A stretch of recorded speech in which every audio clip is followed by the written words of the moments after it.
Film diawali dengan diperlihatkan seorang anak dan ayahnya di sebuah rumah.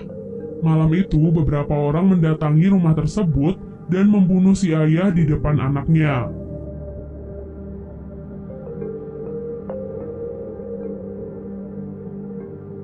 Beberapa tahun kemudian, anak lelaki itu tumbuh menjadi seorang petarung jalanan yang dikenal dengan nama Snake Eyes. Tujuan hidupnya masih sama, yaitu menemukan pelaku pembunuh ayahnya dan membunuh orang tersebut. Setelah menyelesaikan sebuah pertandingan, Snake didatangi oleh seorang lelaki bernama Kenta yang menawarkan pekerjaan untuknya. Sebagai imbalan untuk pekerjaan itu, Kenta berjanji akan menemukan pelaku pembunuhan ayahnya. Setelah mendengar hal itu, Snake pun akhirnya setuju untuk bekerja padanya. Dan mereka sepakat untuk bertemu lagi di sebuah dermaga. Keesokan harinya, Snake datang ke sebuah dermaga. Di dermaga itu, mereka dipekerjakan untuk menyeludupkan senjata di dalam tubuh ikan-ikan besar. Tak lama kemudian, para pekerja diminta berkumpul untuk menyambut seorang tamu, yaitu Kenta. Di sanalah Snake bertemu dengan seorang keturunan klan ninja dari Jepang yang dikenal dengan nama Tommy. Jadi Kenta sebenarnya adalah sepupu dari Tommy. Namun karena sang pemimpin klan berniat menyerahkan posisinya kepada Tommy, jadi Kenta berusaha untuk menjatuhkannya. Di sana Kenta membongkar bahwa Tommy adalah seorang ninja yang diutus oleh klan untuk menjadi seorang mata-mata. Karena hal itu, Snake diminta untuk membunuh Tommy dengan sebuah pistol. Namun siapa sangka, Snake malah membantu Tommy untuk kabur dari tempat tersebut. Alhasil, keduanya pun bekerja sama untuk melawan beberapa anak buah yang berada di sana. Setelah berhasil mengalahkan semuanya, Snake mengajak Tommy untuk kabur dengan sebuah kapal. Namun Tommy malah menolak dan masih ingin menghajar Kenta. Alhasil, kedua keturunan ninja itu terlibat pertarungan yang cukup sengit. Melihat hal itu, Snake tak punya pilihan lain selain menolong Tommy. Untuk menghindari anak buah yang banyak, keduanya masuk ke dalam truk dan mencoba untuk kabur. Namun sayangnya, setiap anak buah membawa samurai dan menancapkan samurai mereka di truk tersebut. Di tengah kekacauan itu, polisi pun datang. Snake yang terluka akhirnya pingsan saat turun dari truk. Beberapa saat kemudian, Snake terbangun di dalam pesawat. Rencananya, Tommy akan mengajaknya ke Jepang untuk mengunjungi kastil klan ninjanya yang dikenal dengan nama Arashikage. Hal itu dilakukan karena Tommy merasa berhutang nyawa kepadanya. Sesampai di sana, Tommy memperkenalkan Snake pada kepala keamanan kastil yang dikenal dengan nama Akiko. Barulah setelah itu mereka bertemu dengan pemimpin klan Arashikage sekaligus nenek dari Tommy. Snake diperlakukan dengan terhormat karena telah menyelamatkan penerus klan.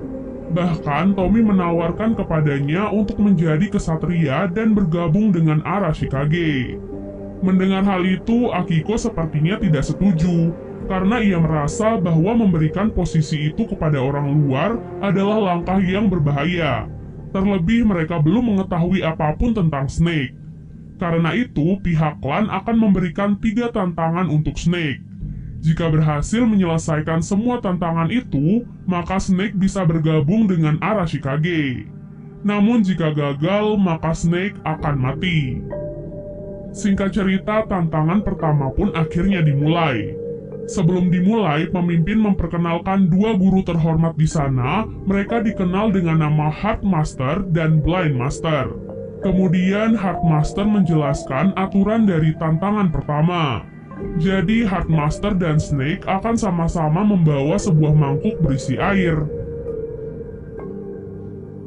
Snake bertugas untuk mengambil mangkuk Heart Master tanpa menjatuhkan airnya sedikit pun. Nah, Snake hanya memiliki 4 kali kesempatan untuk tantangan pertama.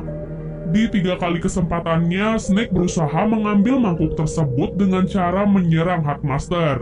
Namun ia terus saja gagal. Sampai akhirnya ia teringat pada pesan Tommy sebelumnya bahwa ia harus menurunkan egonya. Alhasil dengan santai ia meminta mangkuk itu baik-baik pada Heart Master. Dan itu adalah kunci dari tantangan tersebut. Pada malam harinya, Heartmaster dan Blindmaster membuat perayaan kecil untuk Tommy sebagai calon pewaris klan. Tommy diprediksi sebagai garis keturunan terakhir dalam klan, sehingga sejak kecil ia sudah dipersiapkan untuk menjadi seorang pemimpin. Tommy pun berkata bahwa saat mendapatkan tahta tersebut, ia ingin Snake menjadi kesatria sekaligus orang kepercayaannya. Setelah perayaan itu, Snake meminjam sepeda motor dengan alasan untuk jalan-jalan, padahal ia pergi untuk menemui Kento. Jadi terungkap bahwa Snake dan Kento ternyata telah bekerja sama untuk mengelabui Tommy. Dan sekarang, Snake dianggap telah berhasil mendapatkan kepercayaan Tommy.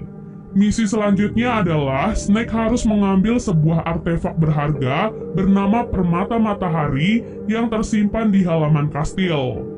Setelah berhasil, barulah Snake akan bertemu dengan pembunuh ayahnya. Keesokan harinya, Snake bertemu dengan Tommy di halaman kastil. Di sana, Tommy sedikit menceritakan tentang permata matahari berharga yang dilindungi oleh generasi ke generasi. Bahkan hanya anggota inti keluarga klan yang memiliki akses untuk mengambil permata tersebut. Kemudian, Tommy memberikan sebuah pedang bernama Morning Light untuk Snake sebagai hadiah karena telah melewati tantangan pertama. Pada malam harinya, Snake memutuskan untuk menyusuri kawasan permata sekaligus melihat-lihat keadaan sekitar. Tak diduga, di sana ia dipergoki oleh Akiko yang sudah menaruh kecurigaan padanya sejak awal. Bahkan keesokan harinya, mereka berdua pun saling menyerang satu sama lain. Kemudian pertarungan mereka terhenti karena Akiko mendapatkan kabar dari Tommy bahwa Kenta saat ini sudah berada di Jepang. Alhasil mereka pun memutuskan untuk menyerangnya malam ini. Singkat cerita, pada malam harinya mereka sampai di tempat Kenta. Di tengah derasnya hujan, mereka menyerang semua anak buah Kenta yang menghalangi mereka. Meski begitu, Snake tetap tahu batasannya karena bagaimanapun juga ia dan Kenta telah bekerja sama. Di sisi lain, Tommy dan Kenta berhadapan satu sama lain. Di sana terlihat bahwa Kenta jauh lebih unggul dari Tommy, namun karena satu dan lain hal, Kenta memutuskan untuk kabur terlebih dahulu. Dari markas Kenta, mereka menemukan beberapa senjata yang dikirim oleh sebuah organisasi kejahatan penyalur senjata ilegal bernama Cobra. Diduga semua senjata itu akan dipergunakan oleh Kenta untuk memulai perang dengan mereka. Alhasil mereka menghubungi seorang wanita bernama Scarlet untuk mendapatkan dukungan. Jadi, Scarlet adalah anggota unit kontra-terorisme Global Elite yang sangat ahli. Oleh sebab itu, bantuan dari Scarlet akan sangat berguna untuk mereka. Dari sambungan telepon, Scarlet berkata bahwa ada seorang anggota Cobra bernama Baroness yang diduga juga bekerja sama dengan Kenta. Mengetahui semua itu, malam itu juga Snake kembali pergi menemui Kenta. Akiko yang masih curiga kepada Snake lantas pergi membuntutinya dari belakang. Namun sayang, Snake mengetahui hal itu dan berhasil kabur darinya. Sesampainya di markas Kenta, Snake pun bertemu dengan Baroness di sana. Snake berkata bahwa ia tak menduga kerjasama itu melibatkan organisasi internasional yang sangat berbahaya. Namun, Baroness berkata bahwa mereka bertiga saling menguntungkan dalam kerjasama itu, di mana Kenta ingin menguasai klan, Cobra membutuhkan permata tersebut, dan Snake menginginkan pembunuh ayahnya. So, Baroness merasa tidak akan ada yang dirugikan dalam kerjasama tersebut. Keesokan harinya, tibalah tantangan kedua untuk Snake. Tantangan kali ini diberikan oleh Blindmaster. Kemudian, Blindmaster memberikan sebuah cahaya dan meminta Snake untuk mengikuti cahaya tersebut. Cahaya itu kemudian membawa Snake ke masa lalunya saat hari di mana kematian ayahnya. Kemudian ia melihat ayahnya dan meminta maaf karena tidak bisa melindunginya saat itu. Namun ayahnya berkata bahwa keselamatan putranya adalah prioritasnya saat itu. Setelah itu, Snake tiba-tiba kembali ke hadapan Blindmaster. Blindmaster menjelaskan bahwa tantangan itu digunakan untuk mengetahui kelemahan diri sendiri. Setelah kembali ke kamarnya, Snake didatangi oleh Akiko. Di sana Akiko langsung mengutarakan kecurigaannya pada Snake. Alhasil, Snake pun terpaksa mengungkapkan jati dirinya kepada Akiko. Ia mengatakan semuanya tentang masa lalunya yang sangat kelam. Sayangnya, Snake tidak bisa mengatakan apapun soal kerjasamanya, namun ia berharap bisa menyelesaikan tantangan ketiga dan menjadi bagian dari Arashikage. Setelah mendengar hal itu, Akiko pun akhirnya luluh. Keesokan harinya, tantangan ketiga pun tiba. Di sana, Snake diminta untuk turun ke sebuah lubang yang dipenuhi oleh beberapa ular raksasa. Konon katanya, ular-ular tersebut tidak akan memakan orang-orang yang hatinya murni dan suci.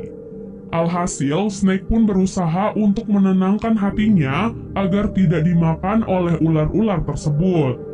Begitu berhasil menenangkan hatinya, Snake terlalu cepat puas sehingga ular-ular itu pun langsung menyerangnya. Akiko tidak tega melihat hal itu, jadi ia pun memutuskan untuk menolongnya. Setelah tantangan itu, pemimpin klan menginterogasi mereka karena telah merusak tantangan. Alhasil, Snake pun mengaku hatinya dipenuhi oleh dendam pada pelaku pembunuh ayahnya. Karena hal itulah ia gagal dalam tantangan ketiga. Setelah mengatakan pengakuan itu, Snake pun menemui Tommy. Ia meminta maaf karena tidak jujur dari awal kepadanya. Namun sekarang, ia akan membuktikan kesetiaannya pada Tommy dengan sama-sama melukai tangan mereka dan berjabat tangan. Hal itu ternyata hanyalah jebakan untuk Tommy agar Snake mendapatkan darahnya untuk akses masuk ke dalam permata matahari.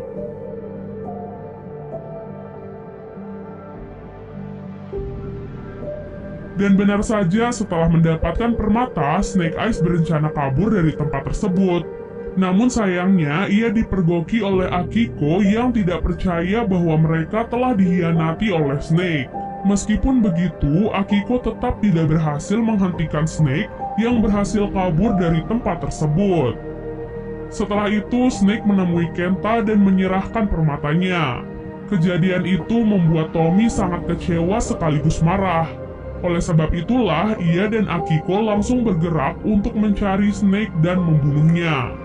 Di sisi lain, setelah menyerahkan permatanya, Snake akhirnya bisa bertemu dengan pembunuh ayahnya yang selama ini ia cari. Tadi diduga orang itu diperintahkan oleh Cobra untuk membunuh ayahnya dahulu. Setelah mendengar hal itu, Snake memilih untuk melepaskan orang tersebut dan menghentikan Kenta serta Baroness.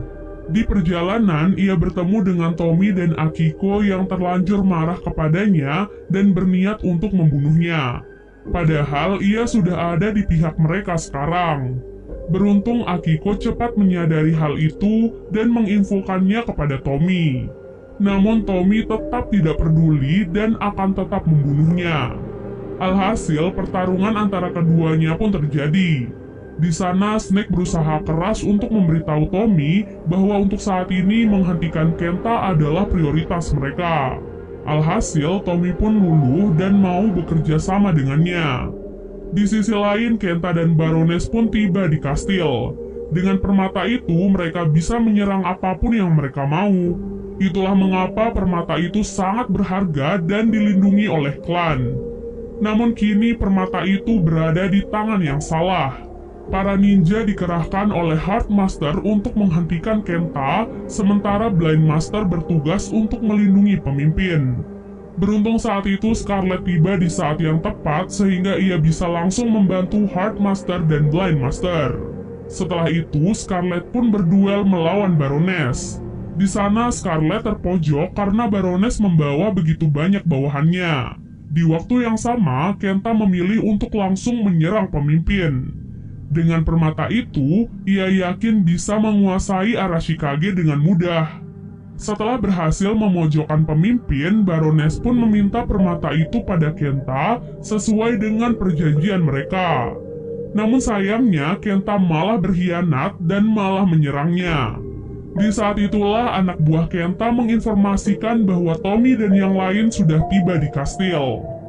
Karena pengkhianatan Kenta, Baroness pun berbalik dan memutuskan untuk berpihak pada klan. Alhasil mereka semua pun bekerja sama untuk sama-sama menghentikan Kenta. Di saat itulah pertarungan-pertarungan epik pun terlihat di mana-mana.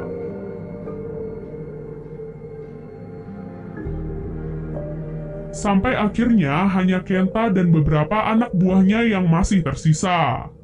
Kesempatan itu lantas digunakan oleh gabungan kerjasama itu untuk langsung menyerang Kenta.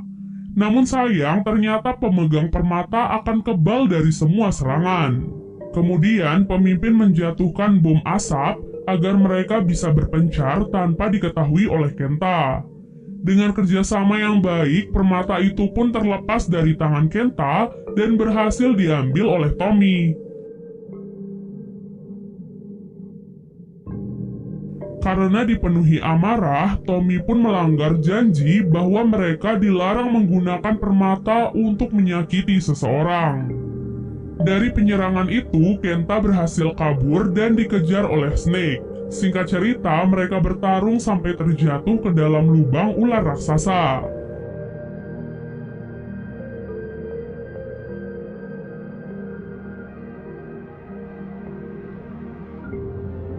Karena kebusukan hatinya, Kenta akhirnya menjadi santapan ular raksasa. Sementara Snake berhasil menjernihkan hatinya dan keluar dari tempat tersebut. Film diakhiri dengan keberhasilan mereka untuk mengamankan permata dan dengan berat hati pemimpin membatalkan tahta untuk Tommy. Dengan keputusan itu, Tommy pun memilih untuk pergi dari kastil dan meninggalkan klannya. Karena merasa itu adalah salahnya, Snake pun pergi dari kastil untuk membawa Tommy kembali. Sebelum pergi, Snake mendapatkan buku tentang ayahnya yang ternyata merupakan seorang Joe yang sudah menyelamatkan banyak nyawa. Dan kini Snake mendapatkan posisi ayahnya tersebut.